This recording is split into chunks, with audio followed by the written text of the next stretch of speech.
మూలంగా మన గ్రామ ప్రజలే తెలియజేయని ఏమనగా ఈ రోజు మన పేదరాయుడు గారు తాగుబోతు వీరయ్య విడాకుల విషయంలో ఒక సంచలనమైన తీర్పు ఇవ్వాలనుకుంటున్నారు.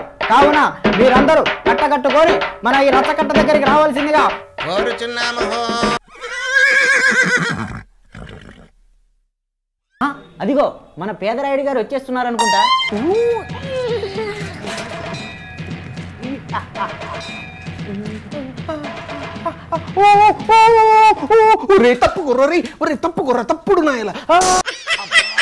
అలా పడిపోయారండి అయ్య గారు. అయినా ఈ డొక్కు సైకిల్ ఇంకెన్ని రోజులు వాడతారు అయ్య గారు, మార్చేయచ్చు కదా. ఒరే గుట్లే, కింద పడ్డామని సైకిల్ని, ఇబ్బంది పడ్డామని తీర్పుని అంత తొందరగా మార్చేయకూడదురా. అబ్బా, ఇక్కడ ఐటమ్ పగిలినట్టుంది, పైకి లేపరా. మొదలు పెట్టండి రా పంచాయతీ. మన ఊరి పంచాయతీ అనగానే ఒక్కడూ రాలేదేంట్రా?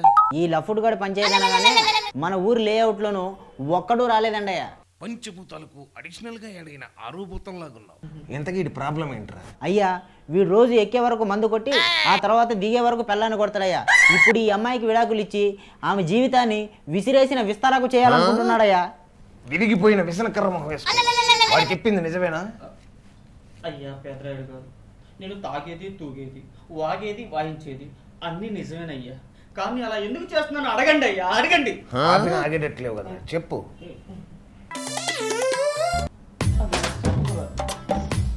పాల గ్లాస్తో లోపలికి రావాల్సిన మా భార్య పాయిజన్ సీసాతో వచ్చింది సార్. పాయిజన్ సీసాతో వచ్చింది. అదేంటి అని అడిగితే తాగితే తాగుతాననింది సార్. తాగుతానండి. ఎందుకురా? అదేదో కంత్రి టీవీ అంట, అందులో ముగుడా మూసుకొని సీరియల్లో హీరో హీరోయిన్ మధ్య 1300 ఎపిసోడ్ల వరకు శోభనం జరగలేదంట సార్. అంతే, వాళ్ళిద్దరికి జనక్ జనక్ పాయల్ బాజా జరిగితే గానీ మన ఇద్దరికి కాయ కచేరీ మే కపిలి మీద దడదడుపు లేదనింది సార్. లేదనింది. అప్పటి నుంచి చేత్తో పట్టుకొని తిరుగుతున్నాను సార్. చేత్తో పట్టుకొని ఏంట్రా అది? మందు బాటిల్ సార్. మొన్న ఈ మధ్య కాశ్మోరా కార్టిక్రా అనే సీరియల్ చూసింది సార్. అంతే, శ్మశానంకి వెళ్ళి సాపేసుకొని పడుకుందాం రా అంటుంది. దాని టార్చర్ రోజు రోజుకి ఎక్కువైపోతుంది సార్. అసలు కట్నం కింద దిక్కుమాలిన టీవీ తెచ్చుకున్నప్పుడే నాకు ఈ టార్చర్ స్టార్ట్ అయింది సార్. పెళ్లి చేసుకుందేమో నన్ను కాపురం చేసే దాంతో సార్. దీని అమ్మ, అందుకే విడాకులు చేద్దాం అనుకుంటున్నాను. తప్పండి పేదరాయుడు గారు, నేను చేసింది తప్ప తప్ప ఆపరా ఆపరా ఆపరా. వాడు ఆపి చాలాసేపు అయింది, మీరు చెప్పండి. అసలు స్త్రీ గురించి నీకేం తెలుసా? స్త్రీ అంటే ఎవరో తెలుసా? ఓ స్త్రీ. ఆడదంటే ఎవరో తెలుసా? ఓ ఆడది. పెళ్ళాం అంటే ఎవరో తెలుసా? ఓ పెళ్ళాం. తీరా నీ నోటికి గొల్లేం. అసలు భార్య గురించి, భార్య గొప్పతనం గురించి నేను చెప్తాను వినరా. మనం మన తల్లి నేర్పిస్తాం, చెల్లి నేర్పిస్తాం, అక్క నేర్పిస్తాం, కుక్క నేర్పిస్తాం. కానీ ఎక్కడి నుంచో వచ్చి నిర్దాక్షిణ్యంగా మనల్ని నేర్పించేదేరా భార్య అంటే. నెలంతా కష్టపడి నువ్వు శాలరీ ఇంటికి తీసుకొచ్చి ఆ శాలరీకో శారీ చప్పున కోరుకునేదేరా భార్య అంటే. ఆకలేసి అన్నం తిందామని ఇంటికి వస్తే వండుకుందంతా ఒకటే మెక్కేసి చివరికి ఎక్కిళ్ళు రాకుండా నీళ్లు తాగి పడుకోమని చెప్పే జలదాతరా భార్య అంటే. భార్య అంటే ఇంట్లో డాన్, మొగుడికి శారీడాన్. అసలు భార్య లేకపోతే పోలీసులకి గృహహింస కేసులే లేవురా. భార్య బాధితులు లేకపోతే వైన్ షాపులకి, పాన్ షాపులకి కలెక్షనే లేదురా. అసలు నీకో విషయం చెప్తాను, వింటావా? ఓ ఇంగ్లీష్ అంతంత మాత్రం వచ్చిన కవి ఏమన్నాడో తెలుసా? Wife is like a knife, some time it cut leaves and some times it cut lifes అన్నాడు.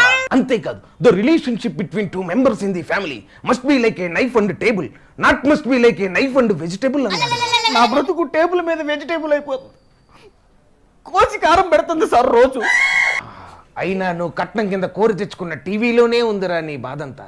టీవీ అంటే ఏంటో తెలుసా నీకు? అది కూడా తెలీదా? టీ అంటే తాగడం, వి అంటే వాగడం. కాదురా కుత్తే. టీ అంటే టార్చర్, వి అంటే వైలెన్స్.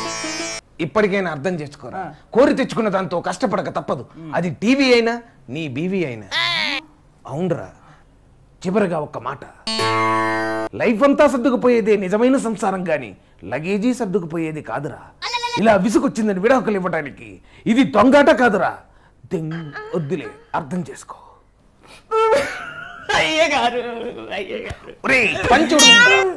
నా కళ్ళు తెరిపించారు, నా కుళ్ళు తొలగించారు. ఇన్నాళ్ళు నా సంపాదన అంతా భార్యకే పెట్టు. ఇక్కడి నుంచి నా భార్యకి పెడతా. చచ్చినట్టు దాని చేతిలోనే చస్తాను. థ్యాంక్ యూ అయ్యగారు, థ్యాంక్ యూ. శబాష్. ఇక నేను వస్తాను. అయ్యగారు, నాదొక చిన్న డౌట్. ఏంట్రా? భార్య గురించి ఇంత గొప్పగా ఎలా చెప్పారు అయ్యగారు? ఉతికించి ఐరన్ చేసి పెట్టరా.